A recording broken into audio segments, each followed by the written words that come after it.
So S&P Global really has basically 5 business lines now. There's a rating agency, there's the S&P 500 and the Dow Jones index business. There's Platts, which is an energy focus, basically side of the company, like a lot of research around fracking and oils. And Market Intelligence, which is basically kind of like a data analytics vendor.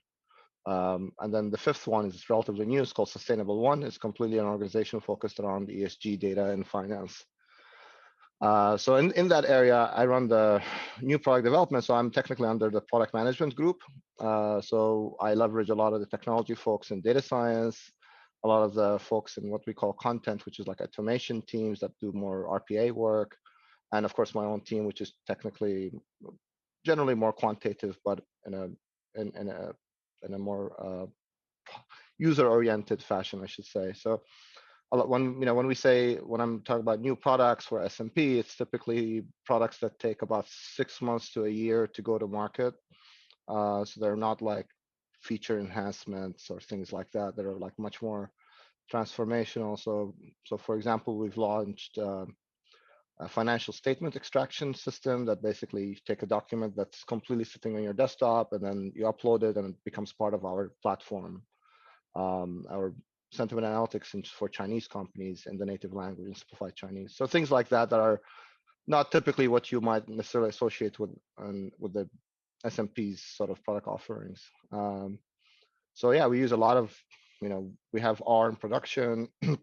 We also use, of course, a lot of the NLP tools in Python.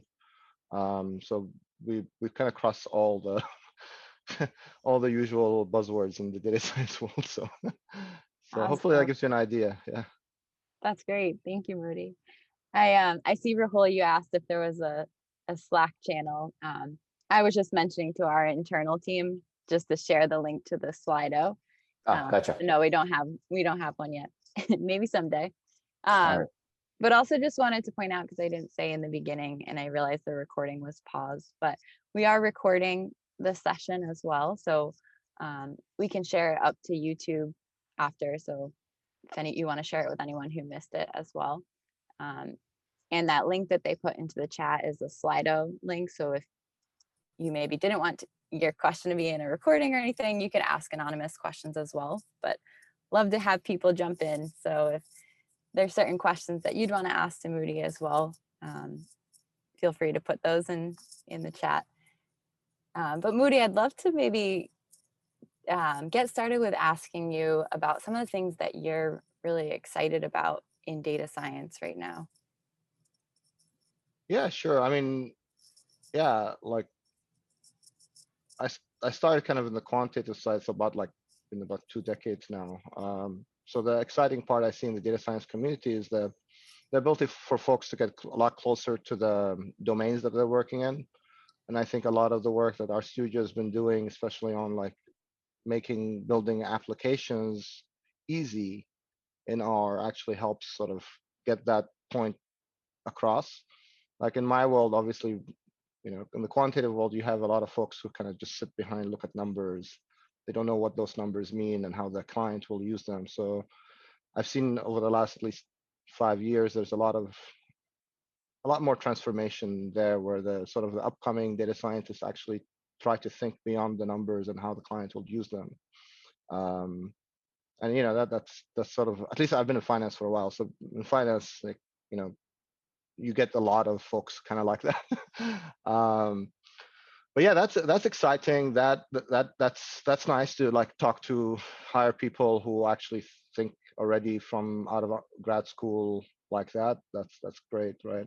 I think more technical bases, like ability to like visualize information very easily with like very few lines of code. Like a lot of what I do on the prototyping side, we use Connect, we use Dash, but the net result is that there's very few lines of code that you basically have to write in order to get something that looks like a legacy, like a JavaScript-based basically platform, but kind of actually more cutting edge, I would say.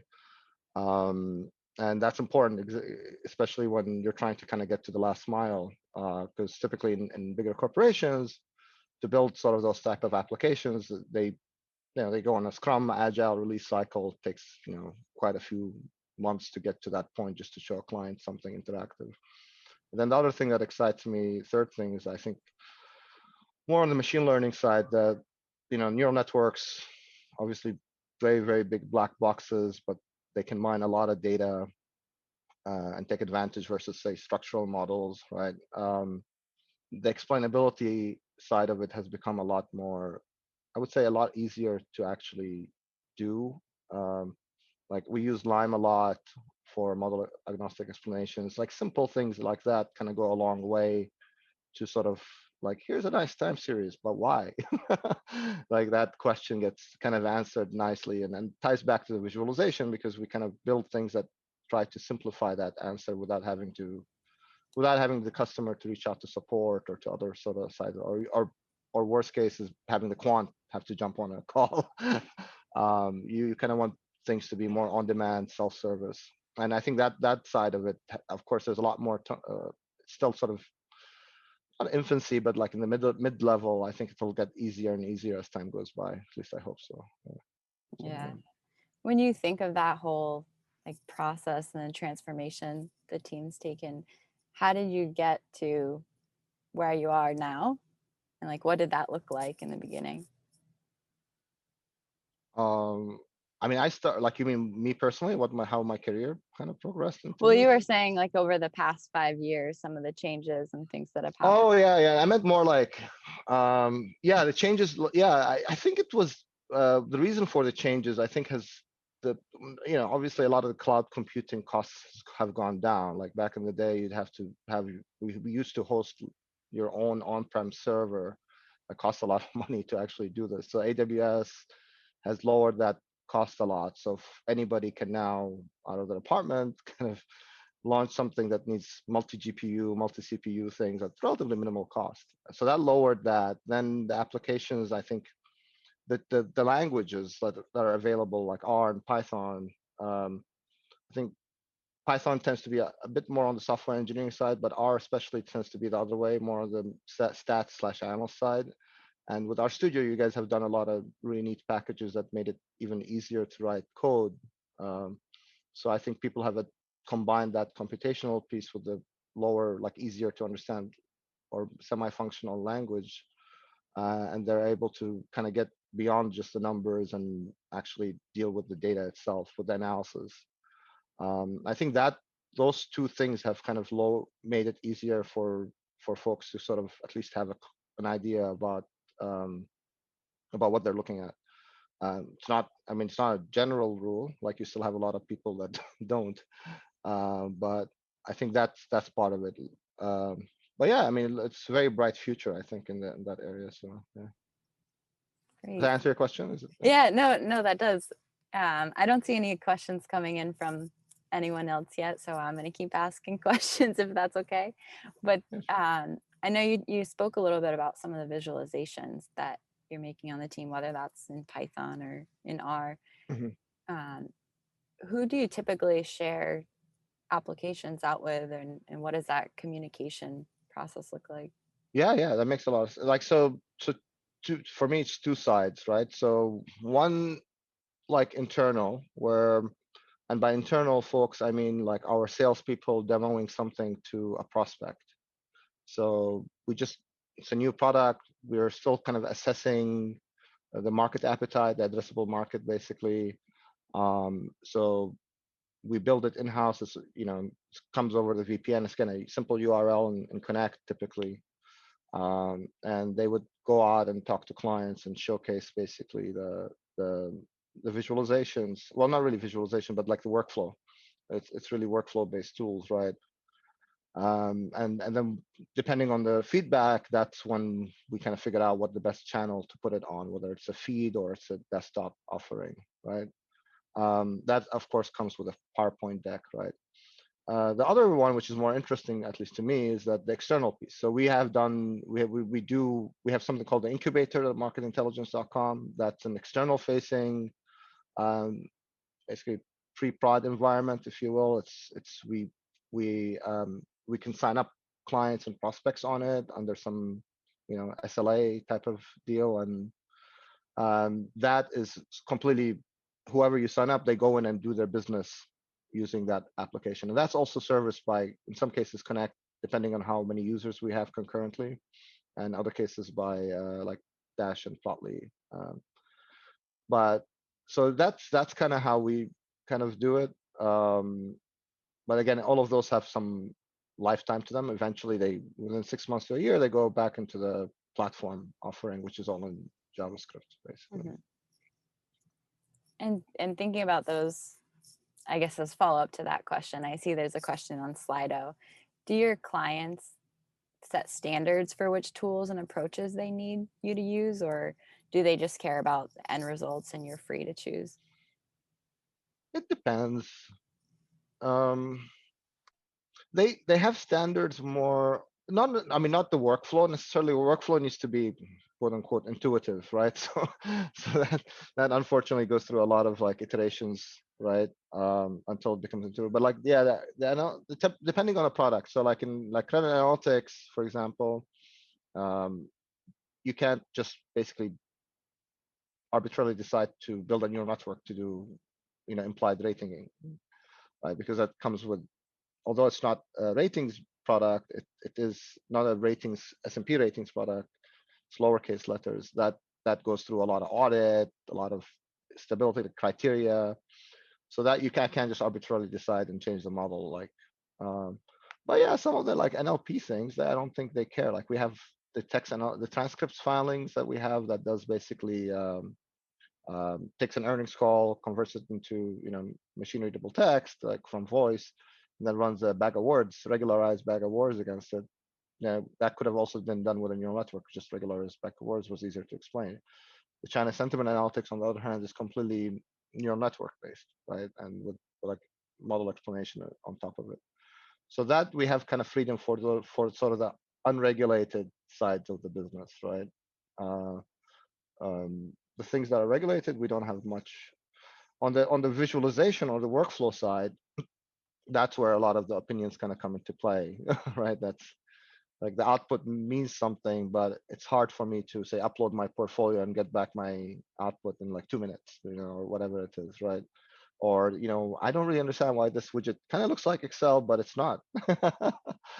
So those are the things that typically take a lot of time to sort of convert into something easier for the client to use. But that sometimes gets out of scope of the quote unquote MVP or a prototype piece. Like, some of it you just don't have enough. Like it becomes too much customized for Connect or Python to do, right? So, yeah. But you know, Do they typically have some sort, like, do you have a meeting with them about maybe what the end product would look like for them? And yeah. So like typically you start with your own guess, like because we know our client base well enough, and we obviously they use our desktop platform, so we take a first stab at it.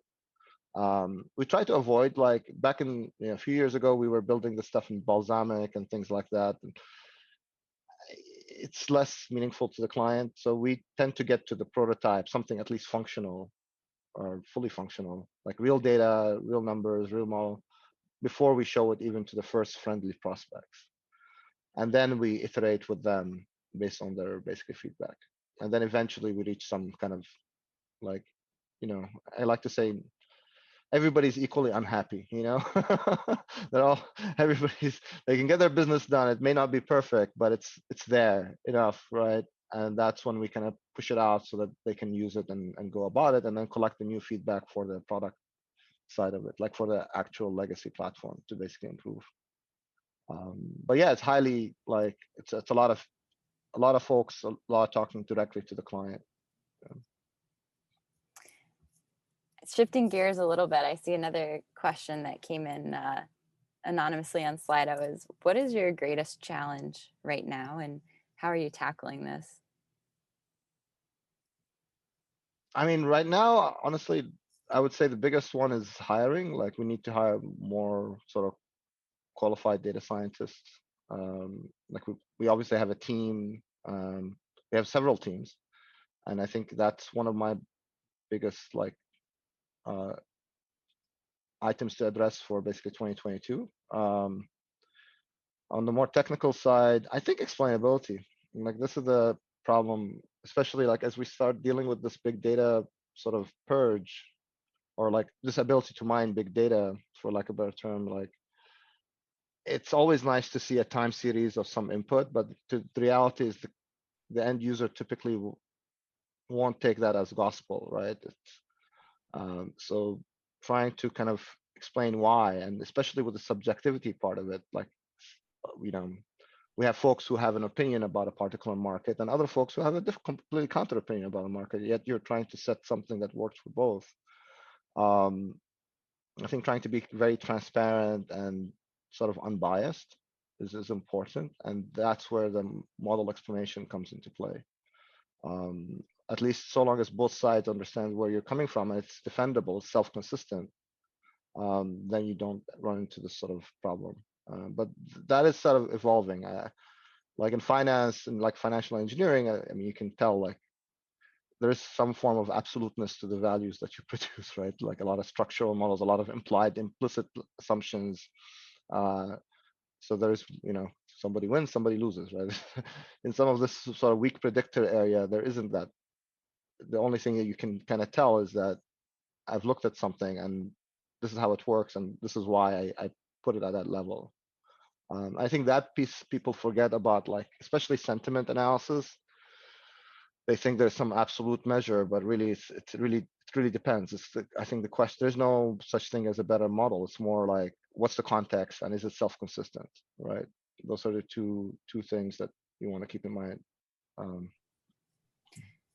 I think it's interesting how, I mean, the first one you mentioned was around hiring, but I see so many different jobs out there on LinkedIn, and I try to share as many as I can. And then I also see so many people who are looking for jobs right now as well. And it feels like there's some like mismatch happening there. And I know, Ian, you can speak to this a little bit as well, but I'm just curious to like chat a bit more about that. Like what is going on there, and why is it such a challenge?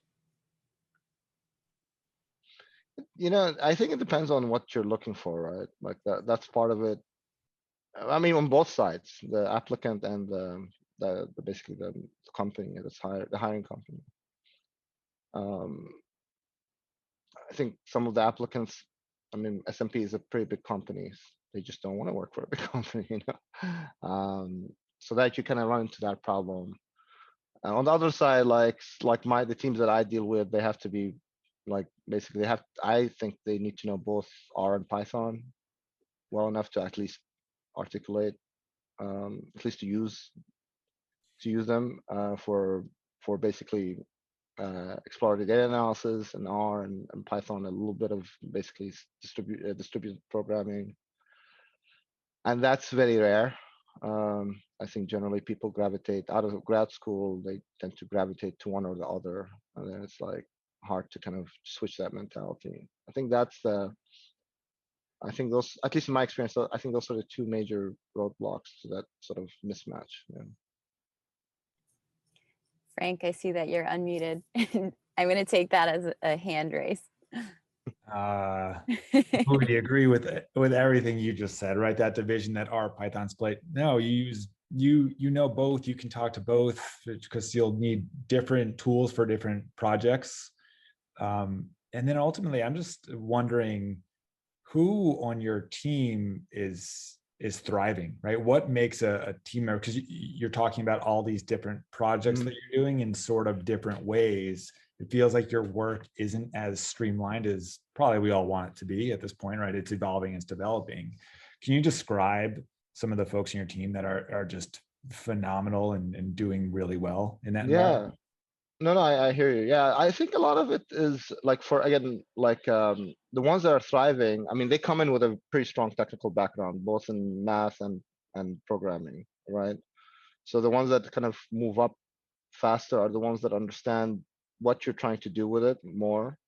Because as you can imagine, in some days you're working on some, sustainable development goal thing. And another day you're working on some sentiment analysis, and another day you're working structural model. So the ones that actually get what you're trying to do, we put them in front of clients, and they thrive by becoming a bit, again, a lot more product management. They're able to explain it as well as a product manager. But they also, of course, have that technical background. So those are the ones that move up. Then the second side of it is the management piece. So because my team is relatively small, we rely on some of the IT folks. We rely on the content, like what we call contents, like data acquisition. And those are also technical folks. So being able to sort of manage those sort of dotted line teams and still meet your deadlines without slippage. Those two things kind of move somebody up on the scale. On the exploratory data analysis side, like we do have some more, like I would say, creative topics that come in where we don't know if there's a product, but we bought the data anyway, you know. So we have folks who kind of thrive on trying like multiple different types of models to see if they can actually mine it for something useful. But that in conjunction with basically the understanding of the use case is sort of important. So that's sort of the other side of it. Yeah. Do you ever sacrifice? So when you say that they're more technical, my mind immediately goes to PhD in math or PhD in finance or something, or like PhD in physics, right? Something like that. Do you ever sacrifice on that end of the, let's say, academic spectrum, right? If you can find people who know like the technical acumen in R, Python, right? They can do the analysis there, and they're also like very keyed into the business, so they can do that communication piece very fluidly. Do you Yeah. Like typically, I would do grad school above. I don't really specifically look for PhDs. Not in a bad way. It's just it depends what they want to do. And then in finance too, in finance the banks typically have a lot more what's called like more structured paths for the PhD side of it, quant development side, and some folks just want to do that. Again, we're more like a fintech than a fin or a tech, you know. So like there's not necessarily as rigid a path as the banks, right? For sort of that track. But yeah, I mean, ability to learn quickly. I mean, the languages change, the business changes. Being able to adapt is more important to me than basically, I mean, obviously there's a bare minimum, right? But between that and just like pure technical, I'd rather have someone who can adapt, to be honest. Yeah.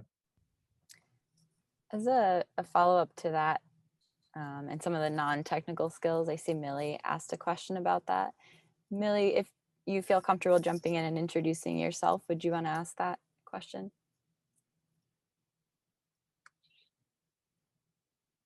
I can also ask too.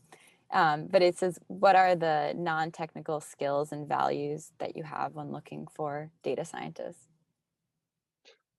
Non-technical, yeah, like, so a lot of it is more like presentation skills, right? Being a little, articulate, like succinct, right? Some writing skills, like we do a lot of thought leadership and things like that. So just trying to sort of, again, do like used to be called techno marketing, but white papers, some form of white paper type things. So there's that level that you want to have. I mean, honestly, not all of it comes like out of school. You're not going to have all that. So typically, we end up bringing the junior person on calls, mute, just shadowing to see how that articulation. And lately, I've been putting folks more on internal calls with like kind of pure business side folk, business side colleagues, and kind of where basically if they make a mistake or say something kind of funny, but it's not, there's no real problem. Eventually, they kind of graduate up to like a client call, right? Yeah, again, I don't expect people, like, at least I don't really, if you were working other firms, I do kind of expect some level there, but if you're coming out of like grad school, I wouldn't necessarily, I'm not super worried about it so long as you can kind of adapt. A lot of listening actually is more. You rarely jump on a call where everybody's just glowingly happy on a client call, It's very rare. I'm sure our studio, you guys are used to that. I've been on the other side.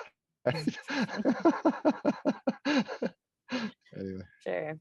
And I guess before like jumping off this topic of hiring too, I know, Ian, we were chatting a little bit about like how a lot of job descriptions are written poorly in some cases, and I think I've also just like started to see, well, what is interesting to me is I've started to see different job postings that say like shiny in the title or like tidy models engineer to get people interested, and was curious, Ian, if you could jump in and speak to that a little bit too.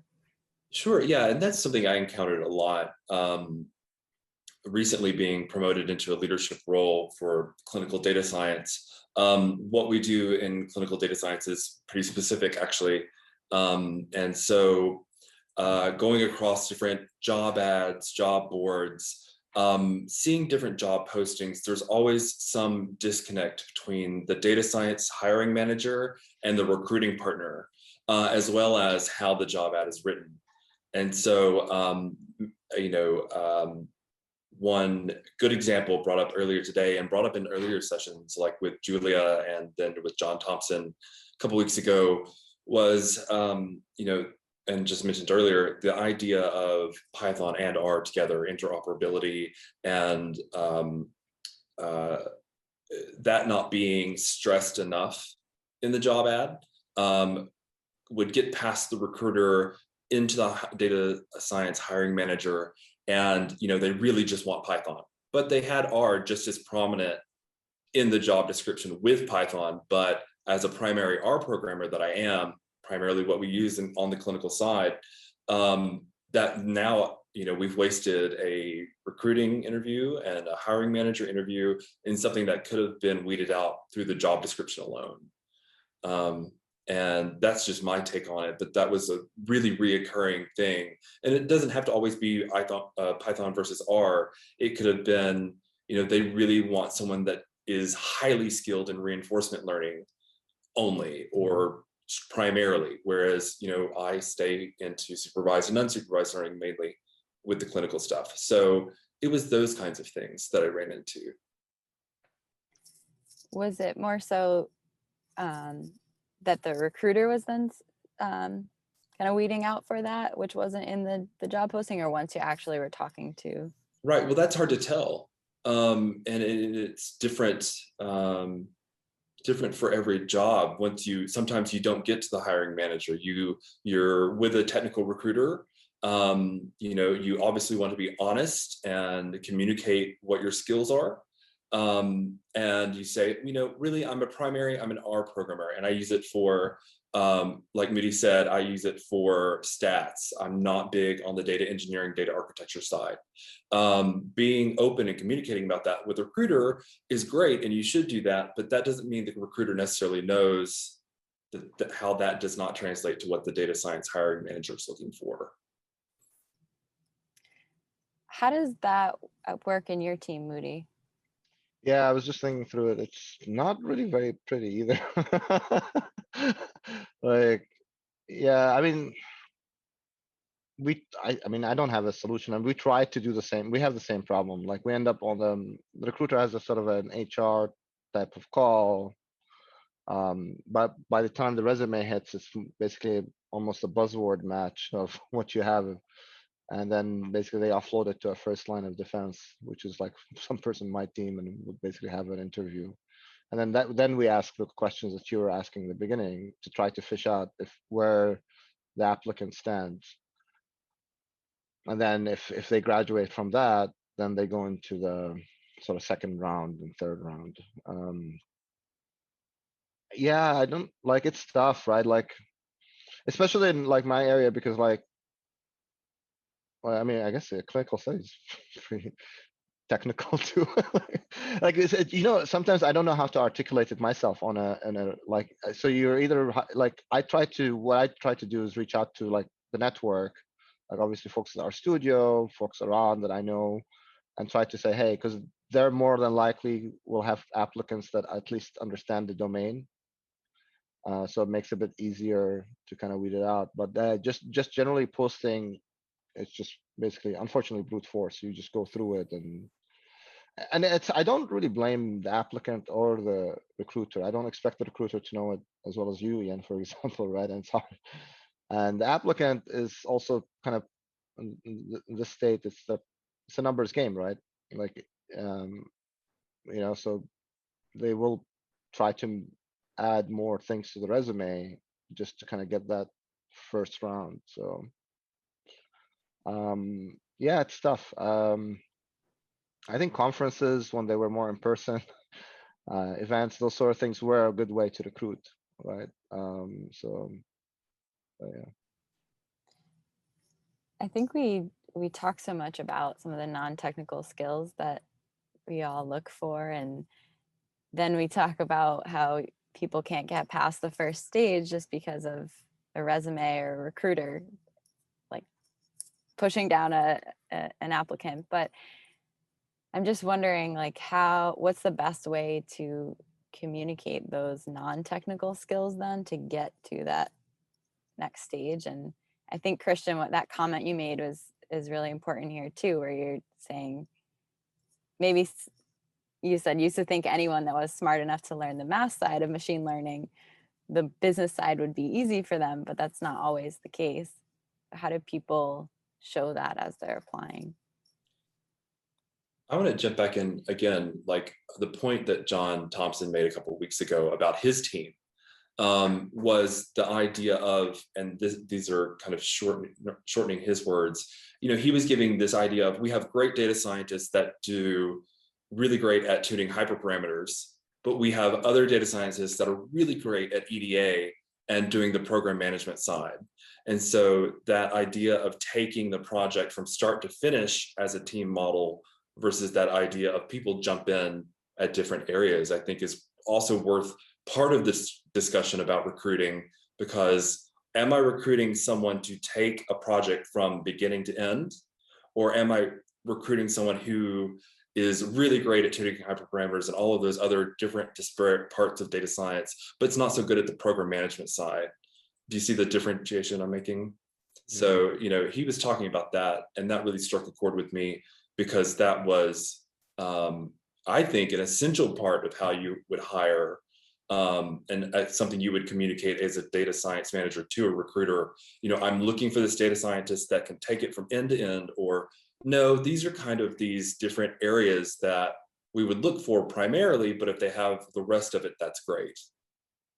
I 100% agree. I tend to look at my hiring as, how do I get people to complement one another, and that I feel can absorb that information from other individuals to try and create a little bit of a network in a way, because it's very, very hard when you're looking for someone that has like very specific skill set, let's say in healthcare and R and Python and whatever, but I can find like slices of that and then try to assemble those slices in a manner that's going to like punch above its weight class, so to say, rather than like have like, try to find the person that fits. That's my opinion, but I totally agree with that. How do you guys explain that to your stakeholders? You have 5 data scientists on your team. The stakeholders want 15 different things. You have 5 people and they say you're only going to work on 2 things because you can do 2 things really well because you have that complement of people on your team, right? We can do 2 things in the next 2 months and then we'll do another 2 things. But they're like, no, right now you should be working on all of these, right? And I feel like that's such a hairy conversation every time I step into it. Any advice there from anybody? Yeah, it's like for me, like for a while, like they would describe my role as stuff and things. So you know how no, I mean, yeah, so like what I do, at least I tie it to the business. So we're like, hey, look, there's these, I'm a bit of a luxury now, because I have like basically 3-4 products that are making revenue. So I just say, hey, we need to augment so and so to support at least one of those 4 products, and do EDA and take something end to end. I tend to get more end to end just because I'm on relatively, at least early on, I'm on much tighter timeframes. And then we have folks who are more senior that they can go into hyperparameter tuning, like check basically the other person's work. But yeah, the stakeholders, I keep trying to tie it to a business need, like a revenue generating need. I mean, also partially because my side of business is revenue generating, right? I haven't had much success in like pure, like, you know, like saying I need somebody just to think through stuff, right? I mean, as important as that is, I have senior folks on the team who just do that, right? And they write, but the stakeholders generally not, don't want to hire, like they don't want to pay for someone just to sort of do research, right? So that's kind of how I work around it. At least.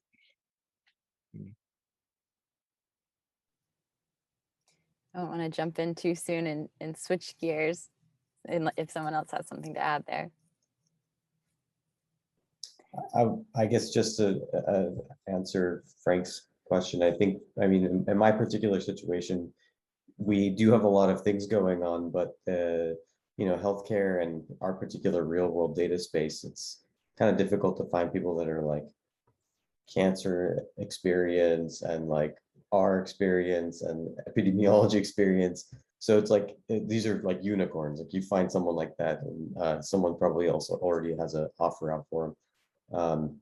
So we have to kind of augment. Otherwise, we're going to sit spinning our wheels for 6 months, and you're never going to get anything done, right? So I think in our case, it's a relatively easy sell to be like, look, we're assembling the team to be able to deliver on a variety of these projects. And generally, I think in at least my industry, it's kind of understood. Like, okay, cool, yeah, we can't have someone that can do everything. So Yeah, a data analyst is not like every single data analyst isn't the same, or every single Yeah. data scientist isn't the same.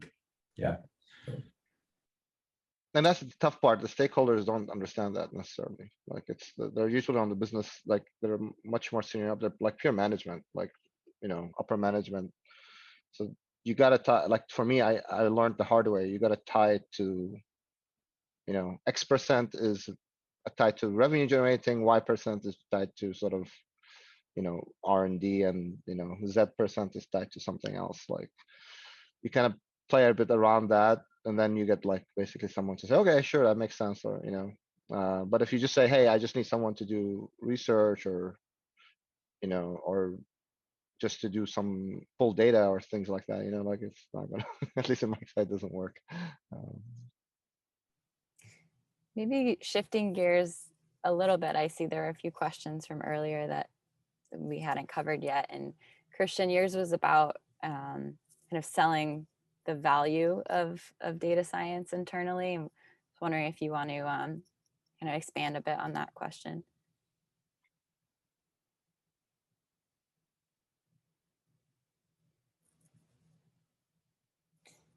I can read it out.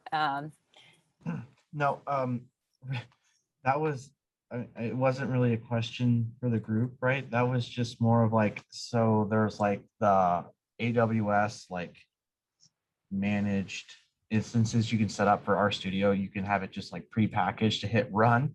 Those exist for RStudio Enterprise, but there's nothing for like the free version of RStudio. If I wanted to quickly spin something up and be like, hey, look at all these cool things, and then take that to my management team, I can't do that because there's not that free version. I don't have 3 days to get an instance spun up myself when I could just do it at the click of a button. So if there was a free version I could use to pitch to other people, that would be awesome.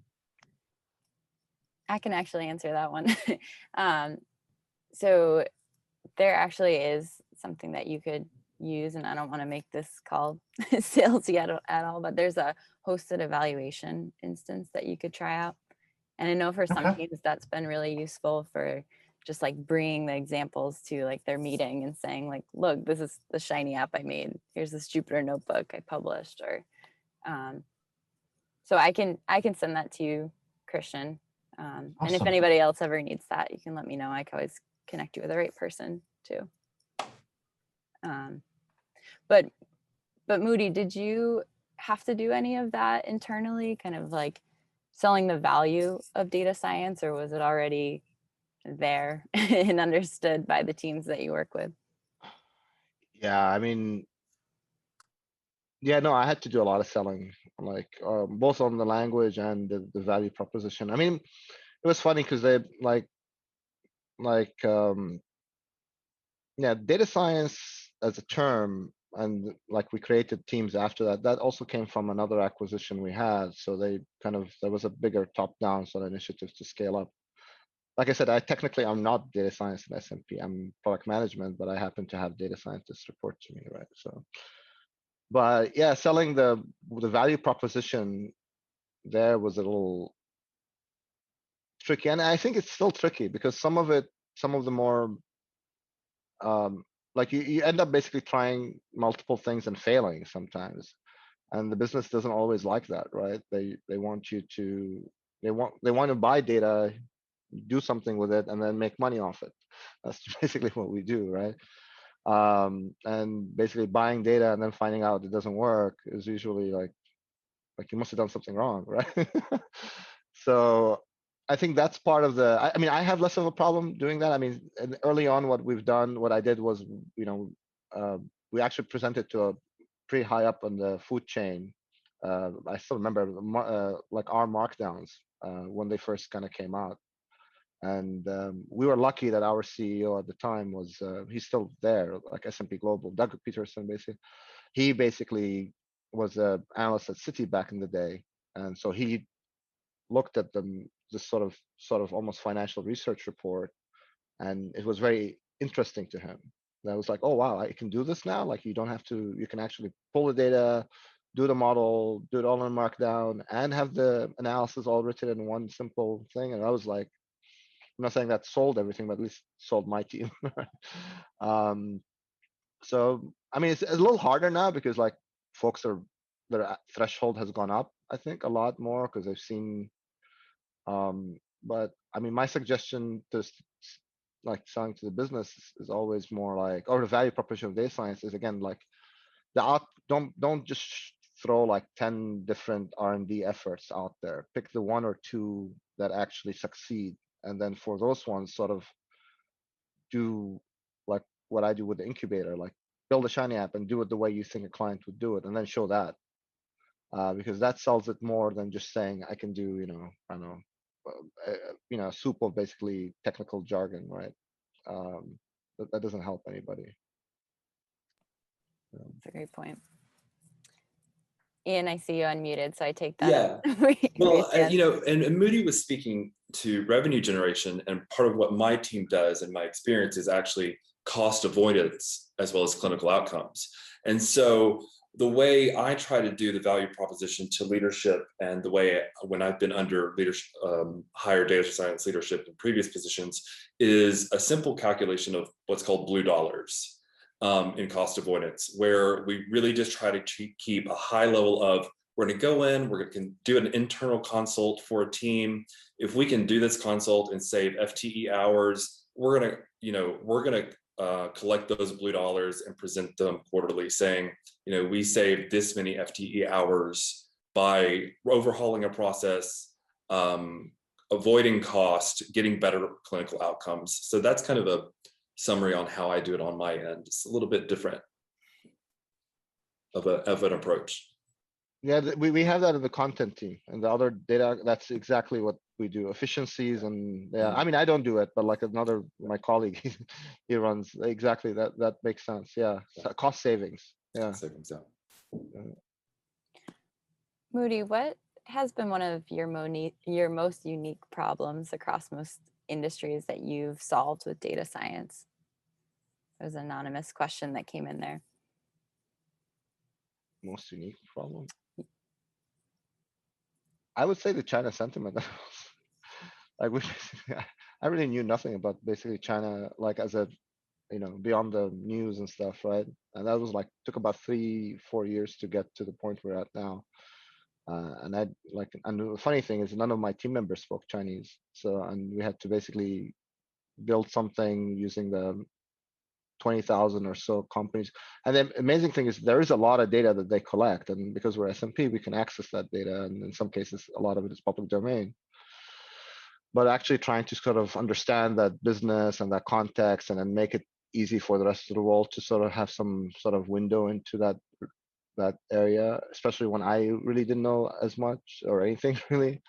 That was it's very idiosyncratic, right? And then we hired obviously labelers. We had some folks who are in China who specialize in that market help us. So that was very, very unique than what I'm kind of used to doing, right? Kevin, I'm seeing now that that was your question, but it was coming through as anonymous. So feel free to jump in if you wanted to add anything there as well.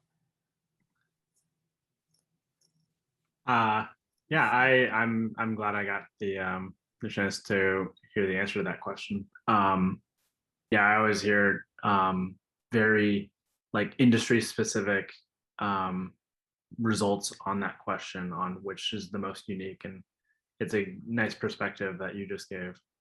Yeah, basically, like if you generalize it, it's just that situations that are very idiosyncratic. That happens to be the most idiosyncratic one I think I've done in about like the last 10 years or so, right? Like, you actually have no idea. So there's other things that are more like just problems that are more like big data problems. Like I'm working on something on transactional data with credit card payments. So just like terabytes of information that you gotta mine. And then that also presents its difficulties, right? But yeah, like something like again, a lot of it was spent understanding what we were trying to do, and for whom. And then from that point on, it became kind of almost a linear set of instructions to basically execute. At least like almost a decision tree, so you can exclude certain options. And I learned the hard way. You see a lot of like those prepackaged NLP tools out there. They are not really. They're mostly on the sort of the English Latin sort of side of it.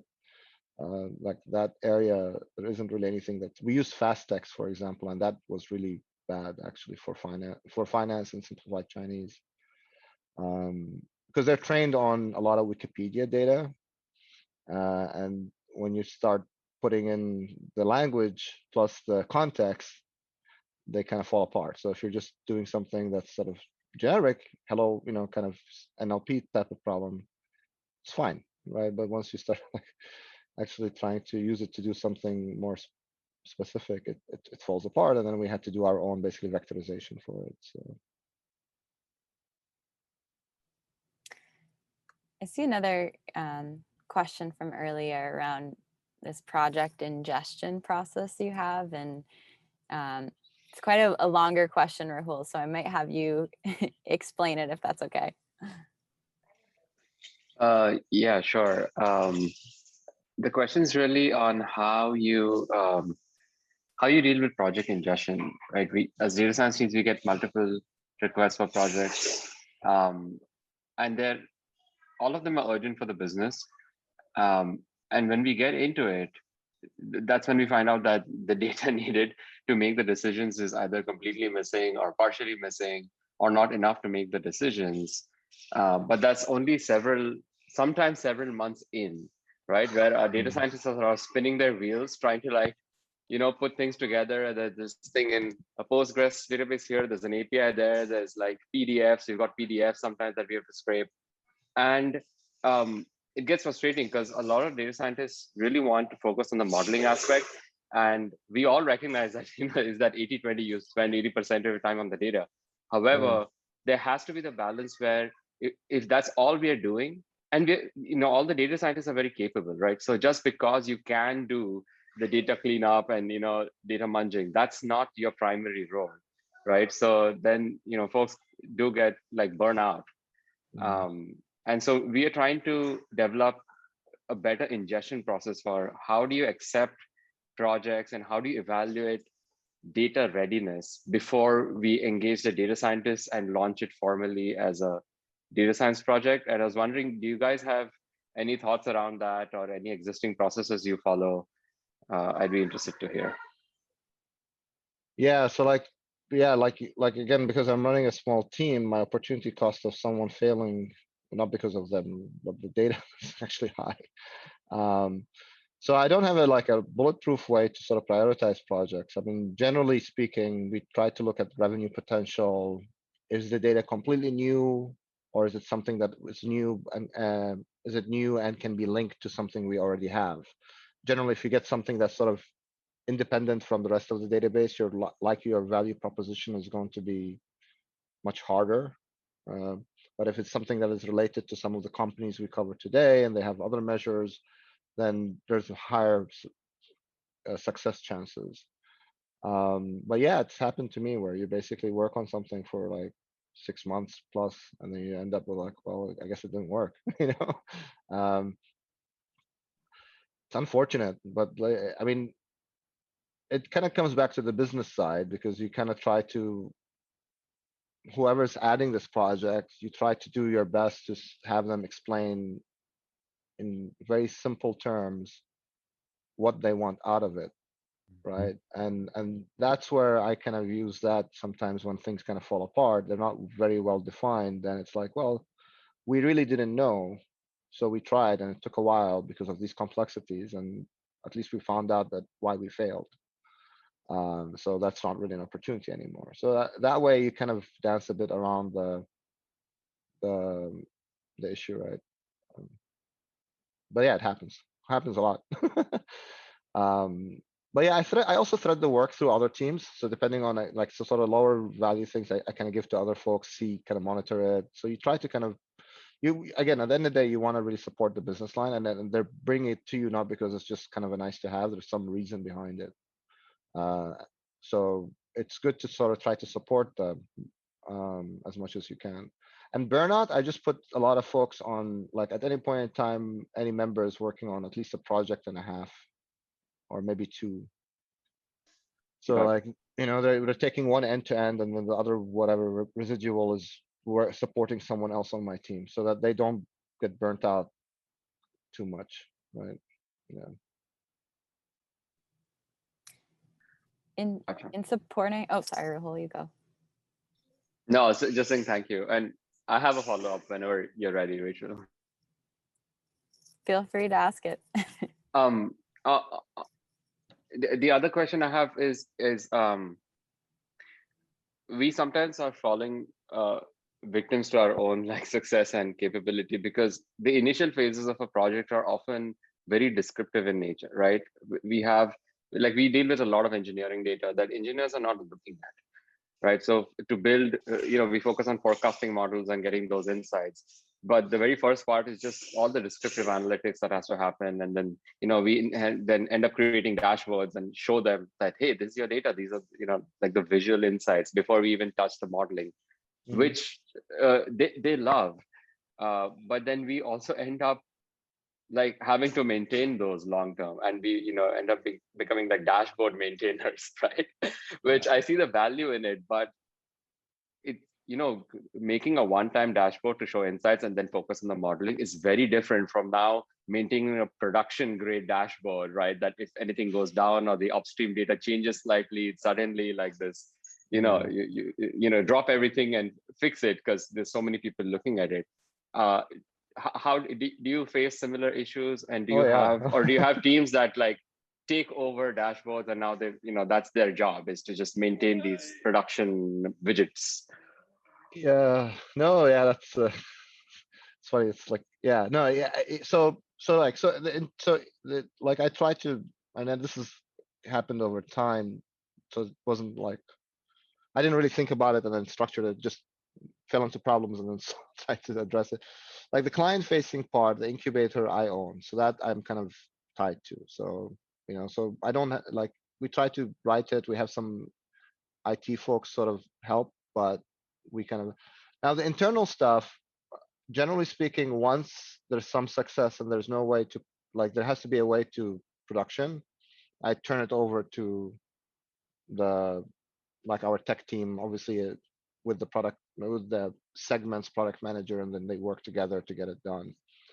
And then I shut down basically the old app, like it has a lifetime, so I'm exactly not on the hook, basically keep maintaining it.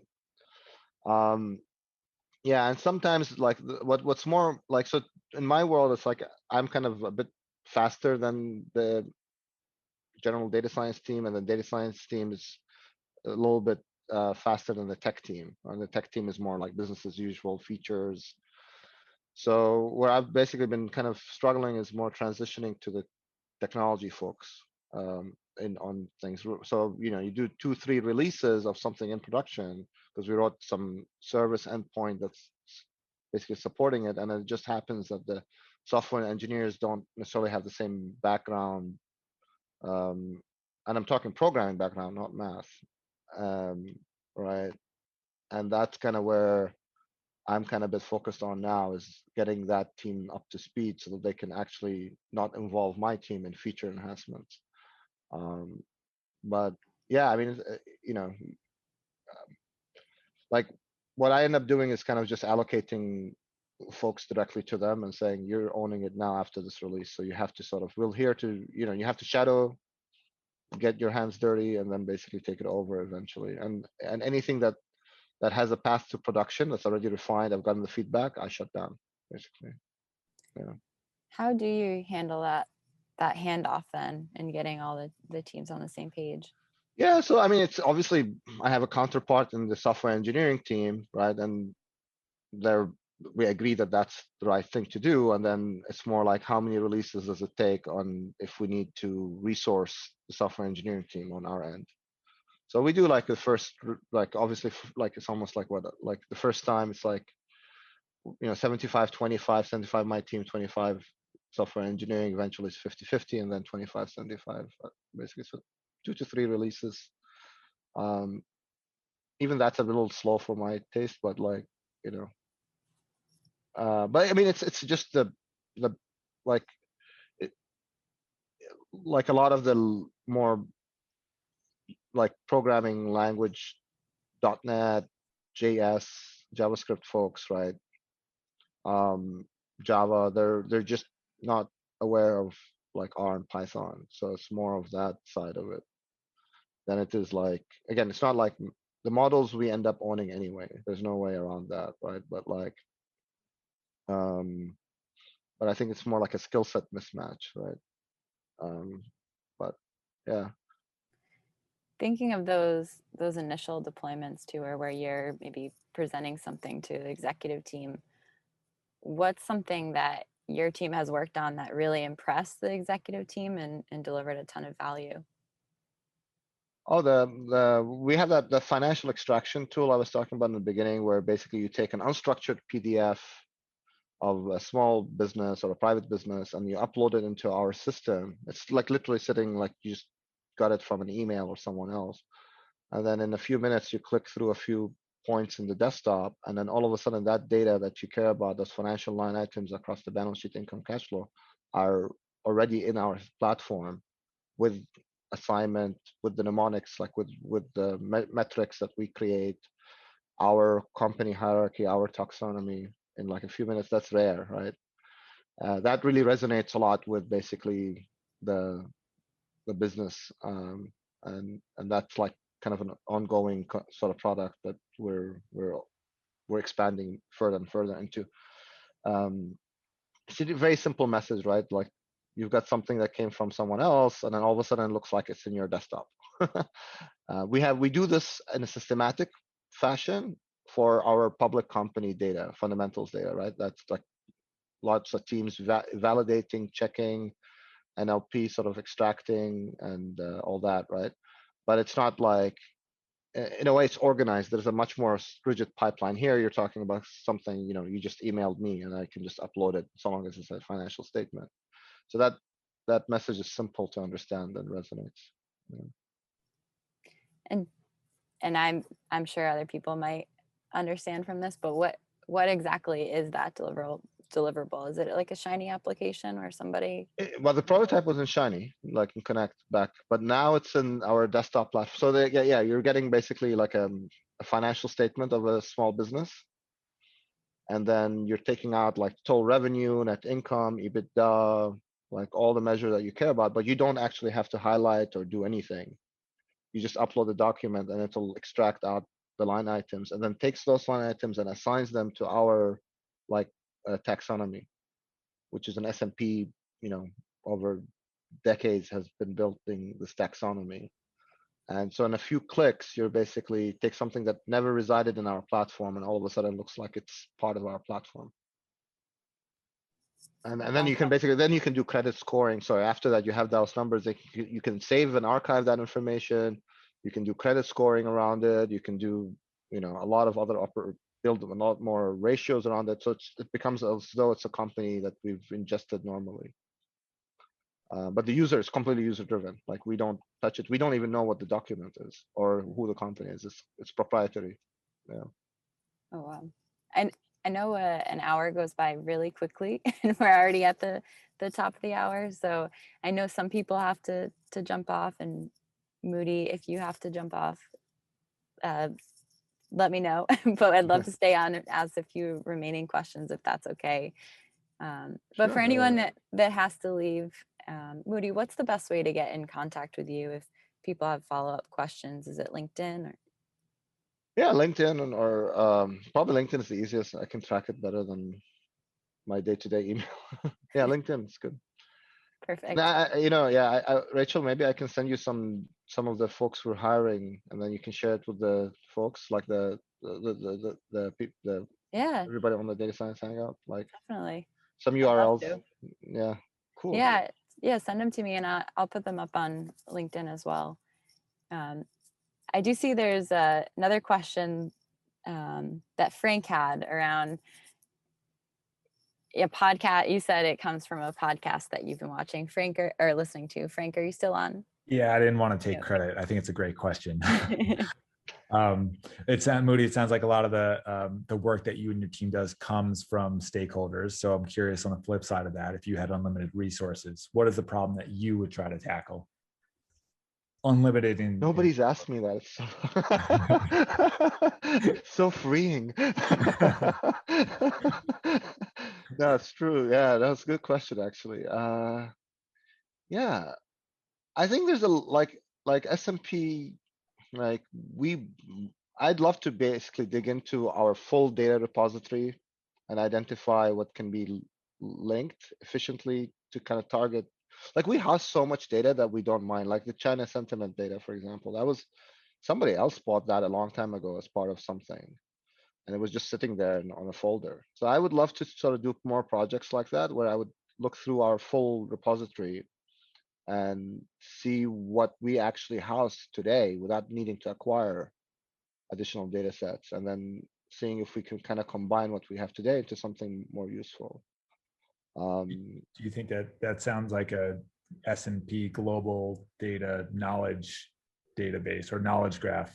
Yeah, so we have data lakes, like we have a lot of data lakes, a lot of data warehouses. We have a basically structural way of like keeping track of it. The problem is it loses that business context, right? So it becomes kind of one segment buys the data, it gets linked, and then that segment uses it, and then we forget about it.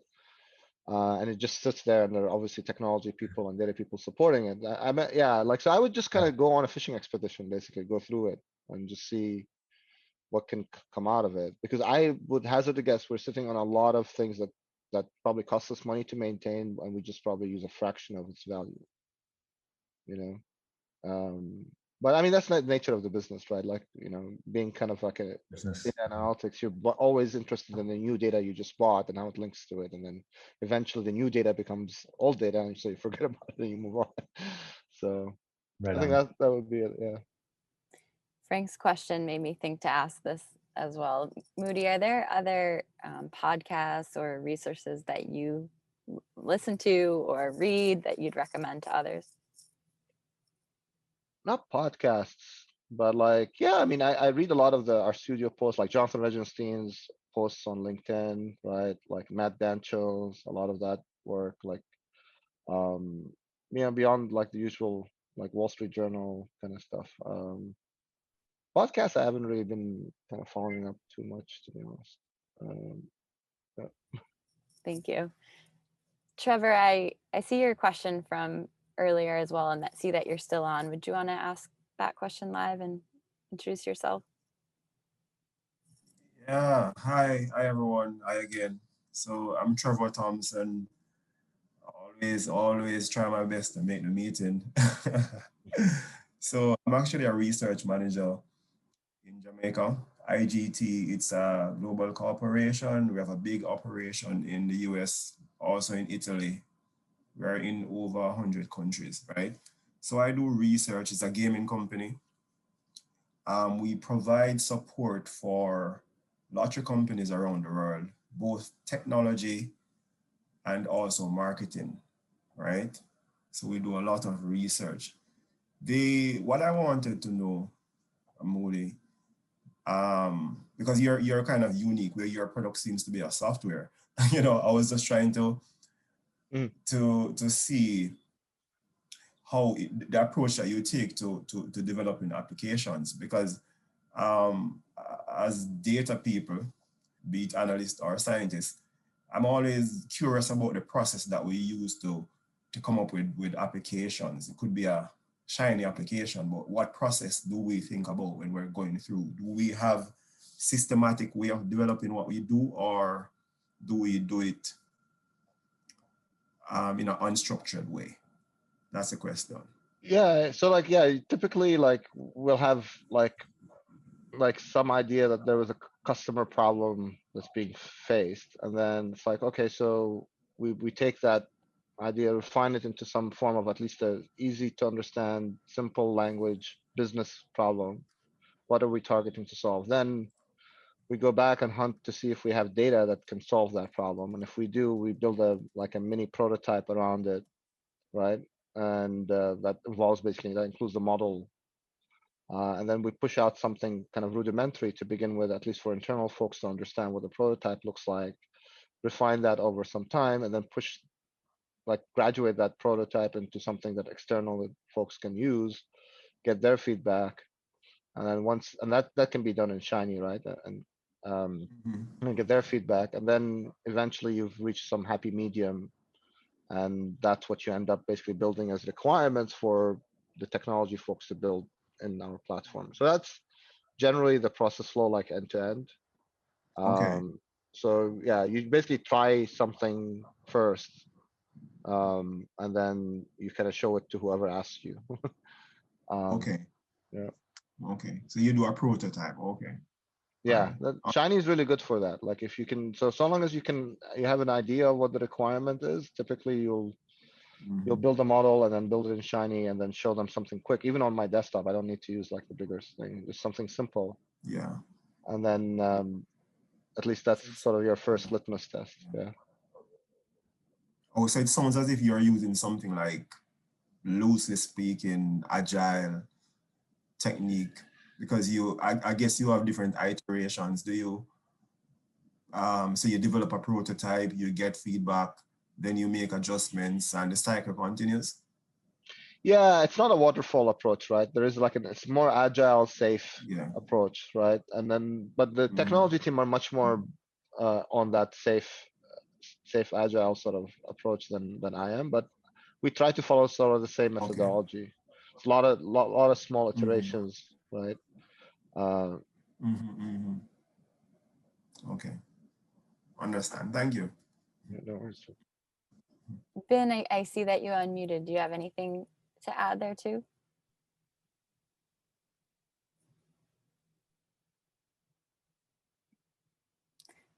Or feel free to put it in the chat too. Moody, there's just a few more remaining questions that I see coming in on Slido. And one is, are you able to estimate the ROI from using open source languages? If yes, do you have a clear business example of use cases where you saved money by using them? On using open source languages. Right, yes. So like R, Python, that level, or like libraries, or. I know we shouldn't assume, but I'm going to assume that yes, Yeah, I R, know. Python. No, it's funny. No, I get it. Like languages, yeah. So I had, like, nobody asked me that. So like, but a few years back, I had a question kind of similar to that for internal purposes, and it wasn't even my idea, actually. Someone else, like, what we did to measure what he did to measure it was to use lines of code. So if you had written something in C++ versus say R, how many lines of code, less lines of code you did in R versus say C, right? And that kind of gives you an idea about your efficiency as a programmer, right? And that kind of takes over also the library part, because in R you're still probably writing using some, some other libraries, to quantlib or something like that, right? So that usually that measure kind of shows the value proposition. Now, how you tie it to revenue, that's a different story. It was more time saving than it is revenue. But yeah, no, not like, I mean, you have that MATLAB versus like R Python kind of question around. I suppose but that's, I don't know. We have folks who use MATLAB, and I use MATLAB back in the day, right? Like, there's nothing wrong with it. It just, there's room for, I think, a lot of different languages depending on the application. So, yeah. It sounds like a lot of the value that you've shown has come from the data products that you've built with those Yeah. languages, or Yeah, just generally, like, within, I mean, don't go crazy, right? Like, like, Julia, you've got like a lot of other stuff, right? Out there. I mean, sure they will have some applications down the line, but yeah, like, at least like R Python has kind of become much more business as usual. I mean, a few years back, R wasn't. I mean, not a few years, like, more than 5 years ago, right? Like, but I think it's much more accepting now, right? So, but yeah, because again, it's your, like, your maintenance overhead can go up. So you might, you have to, there's some, like, intuition you should have, right? Because if someone, like, I hire somebody who knows Julia really well and then builds some amazing application and quits, and then I've got nobody left, right? So you have to have that sort of, there are checks and balances around what language you use. So you shouldn't just let everybody do. But yeah.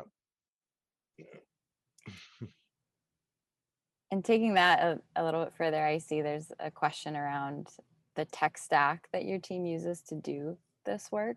And maybe I'm combining two questions here, but also thinking about that tech stack and working with certain clients, do you bill back to like certain groups within the company?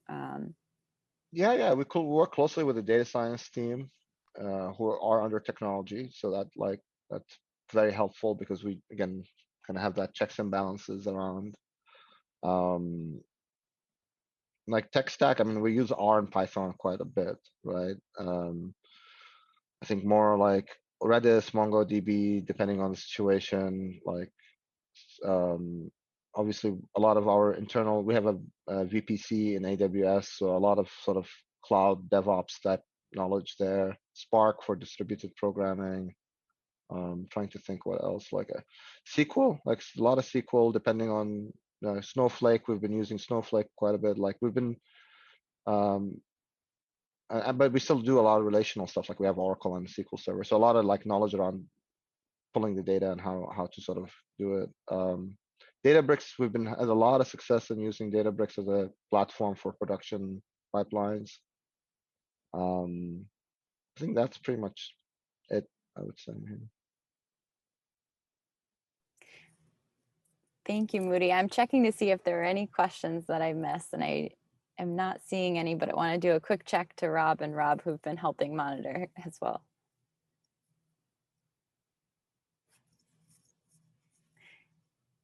One final question that I always like to ask, and I think that a lot of people on the call may also be in this position, but as aspiring data science leaders, what advice would you give to someone for maybe getting to that leadership role?